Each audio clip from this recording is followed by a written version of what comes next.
Welcome to Sweet Life Beat Life. We hope this video helps. In this video, I will explain how to make a website application in Sketchware. First, open Sketchware and tap the plus icon to create a new project. Give your application a clear name and choose an icon. Next, navigate to the View tab and drag a web view component onto your main activity screen. Ensure its layout, width, and height are set to match parent for a seamless, full-screen experience.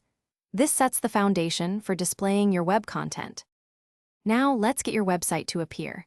Go to the Events tab and select the OnCreate event block. From the View section, drag the WebViewLoad URL block into OnCreate. Type or paste the complete URL of your website, starting with https://. It's crucial to include the full address. Also, remember to add the internet permission in your app's manifest settings to allow web access. This step connects your app to the online world. To improve user interaction, let's add some key features. Implement a Go Back function using the OnBack pressed event, and the web view can go back block.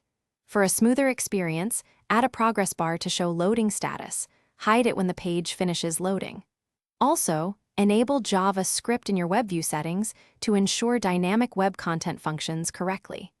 These additions make your web app more user-friendly and responsive.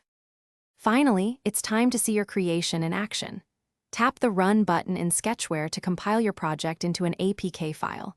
Once the build is complete, install the application on your Android device.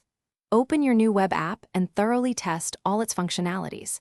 Check navigation, ensure all web pages load correctly, and verify any interactive elements. This final step ensures your app is ready for use. Thanks for watching. Consider subscribing if we helped you.